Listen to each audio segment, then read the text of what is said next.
1장 9절에서 14절 말씀입니다. 골로새서 1장 9절에서 14절, 신약성경 한 324쪽 정도 되겠습니다. 324쪽, 골로새서 1장 9절에서 14절 말씀입니다. 9절부터 14절 교독하겠습니다. 제가 먼저 읽겠습니다. 이로써 우리도 듣던 날부터 너희를 위하여 기도하기를 그치지 아니하고 구하노니 너희로 하여금 모든 신령한 지혜와 총명에 하나님의 뜻을 아는 것으로 채우게 하시고 합당하게 행하여 범사에 기쁘시게 하고 모든 선한 일에 열매를 맺게 하시며 하나님을 아는 것에 자라게 하시고 그의 영광의 힘을 따라 모든 능력으로 능하게 하시며 기쁨으로 모든 견딤과 오래 참음에 이르게 하시고 우리로 하여금 빛 가운데서 성도의 기업의 부분을 얻기에 합당하게 하신 아버지께 감사하게 하시기를 원하노라. 그가 우리를 흑암의 권세에서 건져내사 그의 사랑의 아들의 나라로 옮기셨으니 그 아들 안에서 우리가 속량 곧 죄사함을 얻었도다. 아멘. 우리가 지난주부터 이 골로새서를 살펴보고 있죠. 바울이 단 한 번도 가보지 못한 교회다라고 했어요. 골로새 교회는 바울이 세운 교회가 아니라 에바브라라는 사람이 세운 교회였죠. 에바브라는 바울이 에베소에 있을 때 복음을 전해 들었던 것으로 보여지고 이 복음을 영접한 이후에는 자신의 고향 골로새로 가서 복음을 증거했습니다. 기간으로 보면 짧게는 5년, 길게는 10년 정도 복음을 들었고 전했던 것으로 보여진다 했죠. 그러나 이 교회는 계속해서 성장하고 열매 맺는 교회였다라고 말씀을 드렸습니다. 바울은 이 골로새서를 옥중에서 쓰고 있기에 옥중 서신 중에 한 권으로 그렇게 알려져 있습니다. 그런데 이 골로새에 있는 이 옥중에 있는 바울에게 골로새 교회의 상황을 에바브라가 말해주었고 에바브라의 얘기를 듣고 바울이 권면하고 또 그들의 문제를 해결하기 위해서 쓴 서신이 이 골로새서였습니다. 3절에 바울은 우리가 너희를 위하여 기도할 때마다 하나님 곧 우리 주 예수 그리스도의 아버지께 감사한다라고 했어요. 바울이 정기적으로 쉼없이 이 골로새 교회를 때마다 기도했다라고 했죠. 그리고 그 기도 제목 가운데는 골로새 교회가 항상 있었던 교회예요. 말씀드린 것처럼 이 골로새 교회가 은혜를 깨달은 날부터 열매를 맺어 자라는 교회였다라고 했어요. 믿음과 사랑 안에서 하늘에 쌓아둔 소망을 바라보면서 자라가는 교회였습니다. 우리는 가끔 서로에게 기도의 제목을 요청하고 기도해 주기를 요청합니다. 그런데 바울은 단 한 번도 가보지 못한 이 골로새 교회의 성도들에게 또 대면도 하지 않았고 이름도 몰랐을 거예요. 그렇다면 매번 때마다 기도했던 바울은 어떤 기도 제목을 가지고 이 골로새 교회 성도들을 위해서 기도를 했을까요? 정보가 있어야 그 사람을 위해서 그래도 기도를 할 텐데 바울은 어떤 기도를 했을까요? 저는 기도를 할 때면 하나님께 요청하고 싶고 아뢰고 싶은 기도 제목들이 있지만 하나님은 내가 어떤 기도를 하기를 원하실까 하는 생각을 할 때가 종종 있어요. 왜냐하면 우리는 내 필요에 의해서 당장에 어떤 것을 가지고 구하기가 쉽죠. 그러나 하나님이 이 상황에서 어떤 기도를 하는 것을 기뻐하실까? 왜냐하면 주님이 기뻐하시는 기도를 할 때에 그 기도가 응답이 될 수가 있고 하나님의 뜻을 이룰 수 있기 때문에 그래요. 그래서 내가 구하는 가득한 기도 제목보다 이 상황에서 하나님은 어떤 기도를 내가 하는 것을 기뻐하실까 하는 생각을 할 때가 있어요. 바울은 골로새 교회 성도들을 위해 어떤 기도를 계속했을까요? 그런데 성경은 다행히도 곳곳에서 여러 그 기도회, 이 하나님의 사람들이 구한 기도의 제목들을 보여줘요. 예수님은 주기도문을 통해서 예수님이 어떻게 우리가 기도해야 될지를 가르쳐 주셨고 또 오늘 이 골로새 교회를 향해 했던 바울의 기도 제목이 이렇게 길게 오늘 나와 있는 것입니다. 이 말씀을 통해 우리가 교회를 위해 성도를 위해 무엇을 구해야 될지를 한번 알고 또 실천해 보기를 원해요. 바울은 9절에 먼저 이렇게 말합니다. 이로써 우리도 듣던 날부터 너희를 위하여 기도하기를 그치지 아니하고 구하노니 라고 말해요. 골로새 교회에 대한 이 상황을 알게 된 때부터 그가 이 기도를 그치지 않았다라는 것이죠. 사랑하는 성도 여러분, 목장에 있는 우리 식구들의 기도 제목이나 교회의 어떤 상황이나 그런 것들을 또 나라와 민족을 위해서 우리가 알게 될 때, 어려움을 보게 될 때마다 그 기도를 쉬지 않는 성도들이 되었으면 좋겠습니다. 아픔이나 어려움을 우리가 보게 된다라는 것은 기도를 하기 위해서 하나님께서 보여주신 것이다 라고 생각하고 항상 우리가 그 보여지는 것을 갖고 기도하는 성도들이 되기를 원해요. 바울이 첫 번째로 이 기도하기를 원했던 것은 모든 신령한 지혜와 총명에 하나님의 뜻을 아는 것으로 채워주기를 구한 것입니다. 바울은 골로새 교회 성도들에게 신령한 지혜와 총명을 허락해달라고 기도했어요. 이 세상에 지혜로운 사람들이 참 많이 있죠. 그러나 그 지혜가 신령한 지혜는 아닙니다. 세상적이고 세상을 살아가는 데 있어서는 탁월한 지혜를 발휘하지만 하나님의 지혜, 신령한 지혜가 없으면 하나님의 뜻을 알지 못해요. 이 신령한 지혜라는 것은 영적인 지혜를 말하는 거예요. 총명은 사물을 종합하고 판단하는 능력이에요. 그러니까 선악을 분별하는 능력이라 할 수 있는 것이에요. 우리가 신령한 지혜와 이 총명함이 없으면 계속해서 자꾸 우리는 죄의 깊이 빠져 들어가는 것이죠. 그래서 사탄의 올무에 쉽게 빠져 들어갑니다. 사람을 사귈 때에도 이 신령한 지혜와 총명함이 없는 사람과 자꾸 가까이 하게 되면 우리도 그 죄의 늪에 함께 들어가게 되는 것이에요. 그래서 총명함이 있고 신령한 지혜가 있으면 내가 이 어디 곳에 가야 될지, 또 누구와 관계를 맺어야 될지, 또 이것을 해야 할지 말아야 될지에 대한 분별력이 생기는 것이죠. 그래서 하나님의 뜻을 헤아리는 지혜와 총명함이 없으면 하나님의 뜻을 도모하기가 어려운 것이에요. 바울은 에베소 교회에 편지를 쓰면서 동일하게 이렇게 기도를 했습니다. 에베소 1장 17절에 우리 주 예수 그리스도의 하나님 영광의 아버지께서 지혜와 계시의 영을 너희에게 주사 하나님을 알게 하시고 너희 마음의 눈을 밝히사 그의 부르심의 소망이 무엇이며 성도 안에서 그 기업의 영광의 풍성함이 무엇인지를 알게 하여 달라라는 것이죠. 지혜와 계시의 영을 구했고 그들의 마음의 눈을 열어주시기를 구했던 거예요. 창세기를 우리가 살펴보면서 아브라함이 하나님의 명령을 받아 떠나간 것은 하루아침에 무언가가 임하여 그의 눈이 열리고 무언가를 보았기 때문에 간 것이 아니다라고 말씀을 드렸죠. 그는 하나님의 계시를 받아 진전이 있었고 계속해서 자라갔던 거예요. 계시의 영, 지혜의 영을 그에게 계속 부으사 하나님이 가라 하셨을 때에 이제는 가야 되겠다라는 마음의 확신과 믿음의 자리에 이르렀던 것이죠.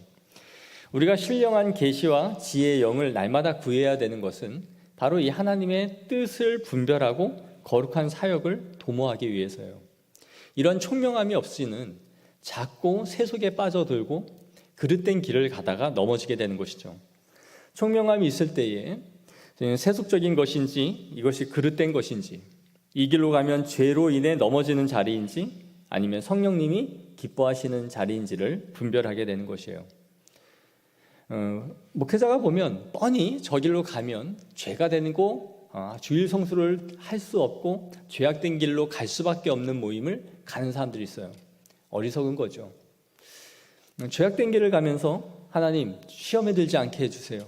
술을 먹으러 가는 자리에 가면서 술 마시지 않게 해주세요. 말도 안 되는 기도를 하는 거죠.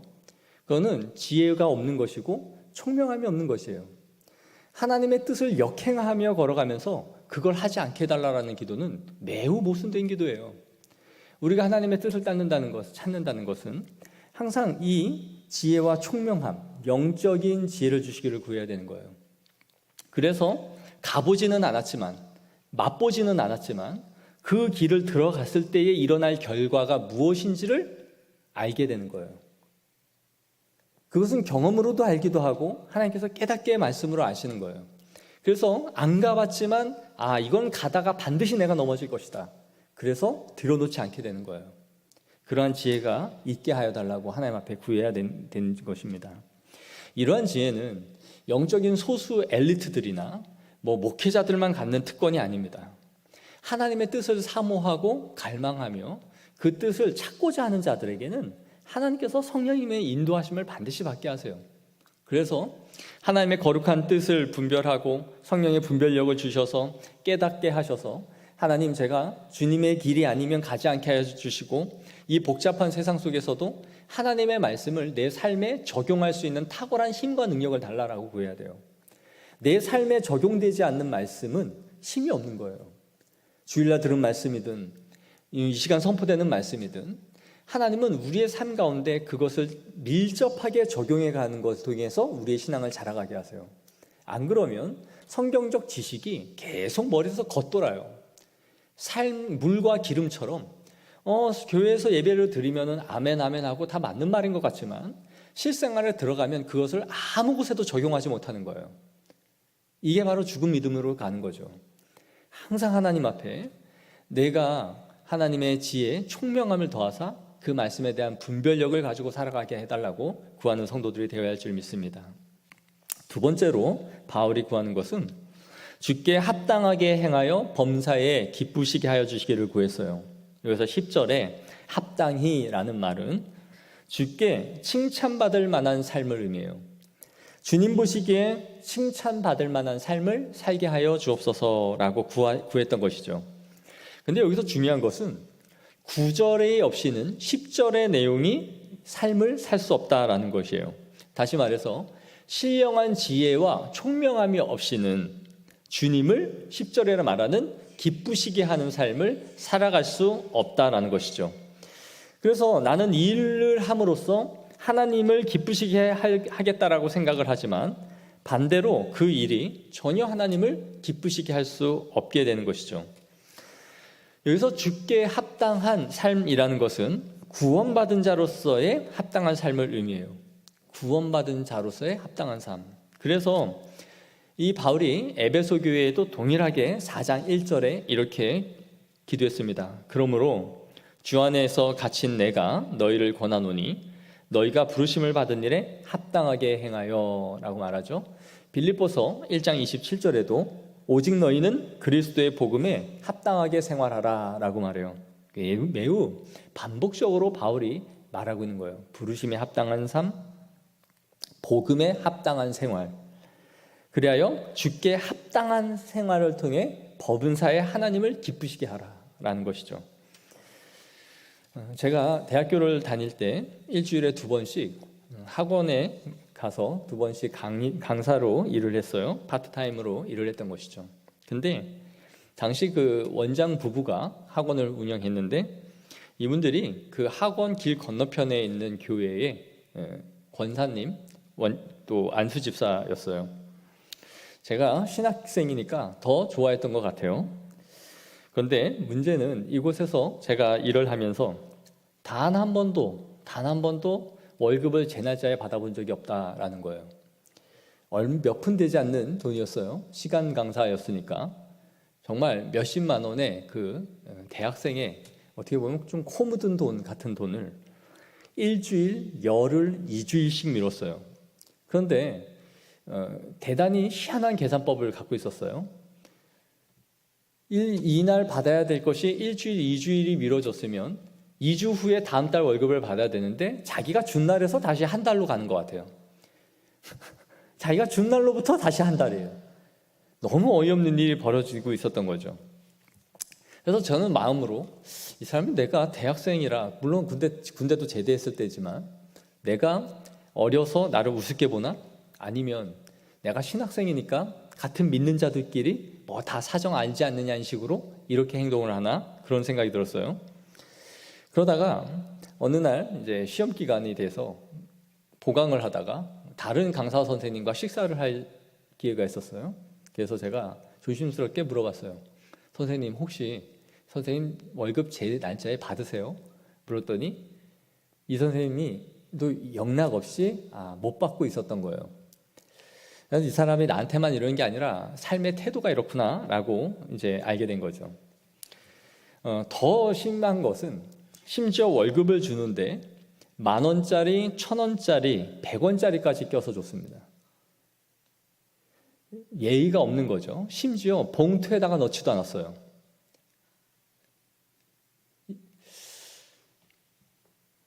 서랍 이곳저곳을 막 열어가지고 그 돈 액수를 맞추려고 1,000원짜리, 10,000원짜리 동전 몇 개까지 해가지고 주는 거예요. 제가 그때 알았어요. 이 사람들이 돈이 없어서가 아니라 이 예의가 없는 인간들이구나.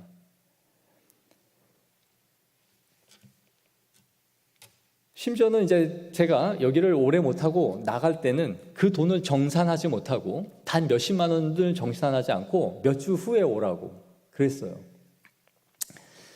그러면서 이 안수 집사 권사가 뭘 하고 다녔냐면, 이 남편 집사는 그 당시 축구팀 LG에 미쳐가지고 서포터즈로 1년 회원권을 수십만 원짜리를 끊어가지고 봉고차를 끌고 다니면서 지방에서, 부산에서 하면 부산을, 대구에서 하면 대구 경기를 보러 돌아다녔어요. 그럼 전날에 미리 가가지고 잠을 자고 숙식을 하고 학원 애들을 7, 8명씩 태우고 가면서 그 아이들을 먹이고 재우면서 그런 식으로 학원을 운영하고 있었던 거죠. 전국 방방곳곳을 그렇게 돌아다니면서, 그러면서 와서 하는 말이, 이 애들 내가 다 하면서 수십만 원 썼다고. 그걸 자랑 삼아 저한테 말을 해요. 여자 원장은 복도를 돌아다니면서 돼지 목 따는 소리로 찬양을 부르고 돌아다녔어요. 으아, 주님 막 이러고 돌아다니는데, 너무 듣기 싫을 뿐만이 아니라 제 마음에 당신과 내가 같은 하나님을 믿고 있다는 것이 정말 창피스러울 정도다라고 할 정도로 제 안에는 정말 분이 날 정도였어요. 제가 이 사람이 다니는 교회를 가보지도 않았지만 저는 속으로 생각했어요. 내가 당신 교회 수준을 알겠다. 당신 같은 사람을 권사와 집사로 세울 정도면, 안수 집사를 줄 정도면 뻔하다. 어떻게 그 교회가 돌아갈지. 물론 제 착각일 수도 있고 넘겨짚은 것일 수도 있어요. 그러나 이러한 삶의 태도가 과연 덕이 되고 하나님을 기쁘시게 부르심에 합당한 삶일까? 부르심에 합당하게 산다라는 게 대단한 것이 아닙니다. 뭐 어디 가나 복음을 증거하고, 물론 그래야죠. 그러나 신앙인으로 살아가기 이전에 예의를 지키고 사는 거예요. 사람답게 사는 것이에요. 격을 갖고 사는 거예요. 말이 통하는 사람이 되는 거예요. 상식이 통하는 사람이에요. 이 상식과 예의를 벗어나서 복음을 담으려고 해봐야 다 어거지예요. 발로 다 차요, 사람들이. 사람됨을 잃어버리고 인간됨을 잃어버린 그러한 복음은 어디에도 없어요. 그래야 우리가 이러한 삶에서 예의와 이 인간성을 회복할 때에 하나님이 돋보이고 우리의 신앙이 인정을 받는 거예요. 한국 교회가 평가절하되고 있는 이유가 무엇입니까? 교회에서의 직분은 교회에서만의 직분으로 끝이 나기 때문에 그래요. 어디든 우리는 나가도 내 직분이 이 세상에서도 누가 들어도 부끄럽지 않아야 된다라는 것이죠. 그래서 범사에 하나님을 기쁘시게 하는 삶을 살게 하여 달라고 항상 구해야 돼요. 직장에서든 이웃에게든 내가 크리스찬이라는 것을 알게 될 때에 그것이 부끄럽지 않도록 힘쓰는 성도들이 되어야 됩니다. 그걸 위해서 기도해야 돼요. 세 번째는, 바울은 모든 선한 일에 열매를 맺게 하시고 하나님을 아는 것에 자라게 하여 달라라는 것이에요. 이 참된 지식이라는 것은 반드시 열매를 맺을 수밖에 없어요. 기독교는 지식을 축적하는 종교가 아닙니다. 정신을 수양하는 종교도 아니에요. 살아있는 믿음은 삶을 변화시키는 능력을 반드시 갖고 있는 것이에요. 그래서 우리는 이것을 산 믿음, 산 지식이라고 말해요. 기독교가 이렇게 번성하고 부흥하여 세계에 퍼져나갈 수 있었던 유일한 이유가 있다면 그것은 삶의 실천에 있었던 거예요. 그 실천의 절정이 어디에서 보여졌느냐? 순교였죠. 죽음으로 자신의 믿음을 증명해낸 종교예요. 그래서 예수님은 좋은 나무가 나쁜 열매를 맺을 수가 없다라고 말씀했어요. 좋은 나무는 열매로 그것을 알 수 있다라는 것이죠. 바울의 기도에는 하나님을 아는 지식과 이 삶의 실천이 항상 엮여져서 말하고 있다는 것을 우리가 보게 돼요. 9절에 모든 신령한 지혜와 총명으로 채워주시기를 구하면서 10절에 가서 주께 합당하게 행하여 범사에 기쁘시게 하게 하여 달라고 구해요. 다시 모든 선한 일에 열매를 맺게 하여 달라고 구하면서 하나님을 아는 지식으로 자라게 하여 주옵소서라고 말해요. 지식과 삶의 실천이 항상 엮여져 있는 거예요. 하나님을 아는 지식은 선한 열매에 묶여서 드러나는 것이죠. 이것이 분리되면 어떤 일이 벌어질까요? 우리의 신앙이 도덕과 윤리로 가게 돼요. 착하게 살아라. 예의가 바르라. 어떠한 일에 이렇게 해라. 그래서 우리가 바르고 착하게 사는 것이 우리의 신앙이 돼버려요. 그래서 복음이 없는 착한 삶을 만들어버리죠. 이것은 윤리예요. 유교와 같이 도덕 군자를 만드는 것이에요. 그러나 기독교는 착한 사람 만드는 종교가 아닙니다. 아니 목사님 아까 예의가 바르라면서요. 그 삶의 윤리와 삶의 원칙이 하나님을 아는 지식에서 도출되는 거예요. 그렇지 않으면 기독교는 항상 착하고 도덕적인 윤리적 종교로 전락해버리고 마는 것이죠. 그래서 성도들은 하나님을 아는 지식으로 자라가기를 힘써야 되는 거예요. 설교를 통해 듣고 양육을 통해 배워 계속해서 자라가기를 힘쓰는 것이죠. 그것이 바른 선한 열매가 나와요. 그렇지 않고 우리가 윤리적으로 도덕적으로 이 세상 사람들이 말하는 착한 사람이 돼버리면 결국은 우리는 예수 그리스도의 공로가 없이 착한 의가 확보돼 버려요. 그래서 이 세상에 착하고 바른 삶을 산 사람들이 하나님 잘 안 믿습니다. 남한테 항상 손해보면서 사는 사람들 있잖아요. 나는 남에게 모든 걸 다 챙겨주고 하지만 내가 받아야 될 것에 있어서 나는 그냥 포기했다. 준 게 나 마음이 편하다. 이런 사람들이 복음을 받기가 어려워요. 왜냐하면 자신은 선하고 윤리적이고 도덕적인 삶을 살았기 때문에.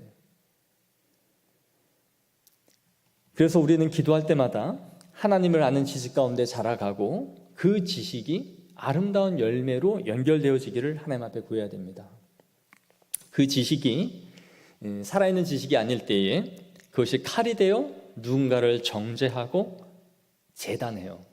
너는 이래서 안 되고 너는 이래서 현재 이래.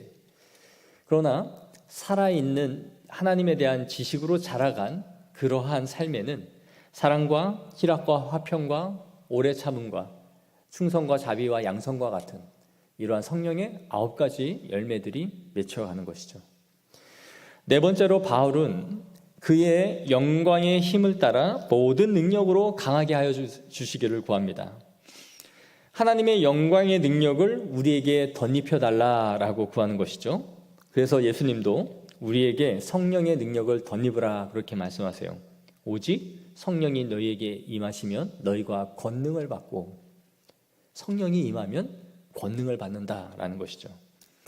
그러니까 우리가 하나님의 자녀가 되어 성령이 우리 안에 내주하고 있다는 것은 이 세상을 이길 능력을 받았다, 권능을 받았다라는 걸 의미하는 것이에요.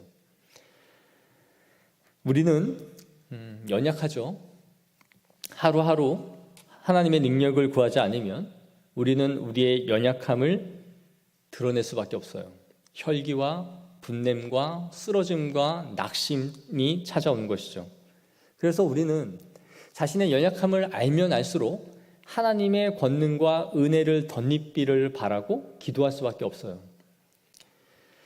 우리가 하나님의 능력을 구해야 하는 이유는 그 다음에 보여주는 것처럼 모든 견딤과 오래 참음으로 기쁨 가운데 하나님을 섬기기 위해서입니다. 여기서 견딤과 오래 참음이라는 단어는 차이가 있는 말이에요. 이 견딤이라는 휘포모넨이라는 이 단어는 어려운 환난과 역경 속에서 소망 가운데 인내하는 걸 의미해요. 내 환경이 힘들고 어렵지만 소망을 잃지 않고 이 환경을 이겨내는 것이에요. 근데 여기에 오래 참음이라는 마크로디미안이라는 이 말은 까다롭고 힘든 사람들을 대할 때 실족하지 않고 보복하지 않는 마음의 상태를 의미해요. 그러니까 하나는 상황을 이겨내는 견딤이라면, 오래 참음은 아주 짜증스럽고 사람을 피곤하게 하고 괴롭히는 이러한 사람들을 향해 보복하지 않고 그에게 실족하지 않는 오래 참음이에요. 우리가 생활을 하다 보면, 또 주의를 하다 보면 이 속을 뒤집는 사람들 꼭 있죠. 그것이 누군가를 생각도 하지만 내가 그럴 수도 있어요. 우리 자신이 누군가에게 그럴 수도 있고 그런 것을 당하기도 해요. 그러나 그들과 맞서서 싸우지 않기 위해서는 우리는 항상 하나님의 능력을 덧입어야 돼요. 하나님, 내 혈기, 내 분대로 이것이 나가지 않도록 나를 도와달라라고 구해야 되는 것이죠. 하나님의 능력을 덧입지 않고 이를 악물고 참으면 어떻게 됩니까? 처음엔 참죠. 근데 참고 참다가 결국은 폭발해요. 언젠가는 크게 폭발하고 크게 싸움이 나고 마는 것이죠. 그렇지 않고 끝까지 눌러 참으면 뭐가 생겨요? 그때부터는 화병이에요. 이 화병이라니 우리나라에만 있는 병인 거 아시죠? 세계 정신의학회에서도 화병을 영어로 화병이라고 불러요. 모르셨죠? 우리나라 사람들만 갖고 있는 게 화병이에요. 그래서 이 병을 외국 사람들도 다른 명칭을 쓸 수 없어요. 자기들은 이런 병이라는 게. 그래서 화병이라고 불러요.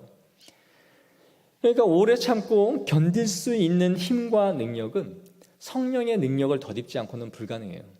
우리는 반드시 한계가 있고 성정이 있고 우리의 혈기가 있기 때문에, 그래서 하나님의 능력을 날마다 구해야 되는 것입니다. 그래서 지나고 보면 와, 내가 이걸 참았네, 내 승질 같았으면 이거 진짜 한 번 했을 텐데 지나고 보면 이걸 내가 참았네, 이런 일이 생기죠. 이런 일이 많아져야 됩니다. 화로 눌러서 자신의 정신 수양으로 누르는 것이 아니라 주님의 능력을 덧입게 해달라고 구해야 돼요. 주님의 능력을 덧입으면 그 대상에 분노할 만한 그 대상이 불쌍하고 측은해져요.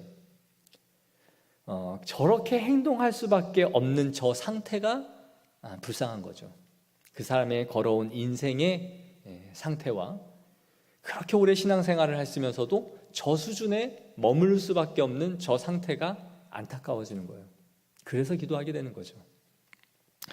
마지막으로 바울은 5번째, 기업을 얻기에 합당하게 하신 하나님께 감사하게 하여 달라라고 구해요. 12절에 우리로 하여금 빛 가운데서 성도의 기업의 부분을 얻기에 합당하게 하신 아버지께 감사하게 하시기를 원하노라.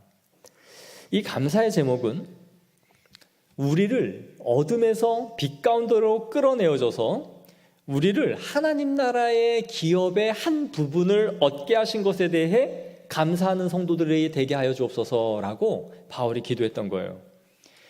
바울은 성도의 감사의 조건이 그들이 소망하는 바가 이루어지게 하여 주시고 마음 먹는 것마다 만사 형통으로 되게 하여 달라라는 그런 기도를 하지 않죠. 주의 빛의 자녀가 되게 하여 주사 기업을 주신 이 하나님께 감사하는 성도들이 되게 하여 달라라는 거예요. 13절에 보세요.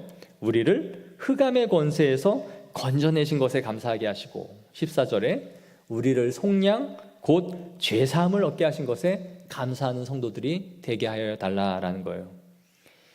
이 구원에 대한 감사는 성도의 가장 기초적인 것이지만 가장 든든한 기반이죠. 그래서 은혜를 상실하는 성도에게 항상 가장 먼저 일어나는 증상은 구원에 대한 감격과 기쁨이 상실하는 것이다 라고 말씀을 드렸죠. 이것이 밋밋해지는 데서 신앙이 사그라들기 시작해요. 그런데 바울은 바로 이 부분에 감사가 넘치게 해달라는 거예요. 우리가 자꾸 조건 속에서 찾던 우리의 감사가 근원으로, 본질적인 것으로 돌아가서 그 기초에서 감사하는 삶을 살게 하여 달라라는 것입니다. 우리가 하는 이런 감사의 조건은 항상 영원하지 않죠. 하나가 이루어지면 또 다른 하나가 생기고, 그것이 바라는 것이 성취됨으로 좋아하지만 상황이 달라지면 또 다른 것이 이루어져야만 감사를 해요. 늘 가변적이죠. 그러나 그때마다 바울은 우리를 구원해 주시고 하늘에 흔들리지 않는 유업을 주시고 변하지 않는 조건 속에서 감사하는 성도들이 되게 해달라라고 구하는 것입니다. 오늘 바울은 이 골로새 교회 성도들에게 이 5가지로 자신이 기도를 했음을 보여주고 있어요. 바울이 기도하는 제목과 우리가 기도하는 제목은 어떻습니까? 우리도 이렇게 기도하고 있습니까? 바울은 영적이며 우리의 영혼에 필요한 것들로만 가득 채웠던 것을 보여주고 있어요. 어떤 정욕에 이끌리거나 욕심을 따라 구하는 것이 없고 어떠한 사심에 의해서 구하지도 않습니다. 오직 그들의 영혼이 주님 안에서 온전하여지기를 구하고 있는 것이죠. 사랑하는 성도 여러분, 저는 우리의 기도가 이렇게 더 깊어질 수 있기를 소망해요. 저를 위해 이렇게 항상 기도해 주길 바라고 저도 새벽마다 성도들의 이름을 돌아가며 부르고 이렇게 기도를 하고 있어요. 똑같진 않지만 이러한 내용으로 가장 먼저 구해요. 그리고 여러분의 필요를 위해서 구하죠. 이런 경건한 기도를 하면 마음이 따뜻해지고 주님께 합당한 기도라는 그 확신이 생겨요. 무언가의 제목도 있고 반드시 이루어져야 될 것도 있지만 그래도 하나님의 기쁨을 따라 하나님이 원하시는 기도를 했을 때에 오는 그 성령이 가장 원하시는 기도가 있어요. 누군가를 위해 기도할 때 막막하고 때로는 구체적인 기도 제목을 모를 때가 있죠. 그러나 그때마다 우리는 이런 기도로 할 수 있기를 원합니다. 우리의 기도가 풍성해져서 성도에 대해 늘 그의 기도를, 그의 영혼을 위해서 저와 여러분이 교회를 위해서 항상 기도하는 믿음의 성도들이 되어지기를 소망합니다.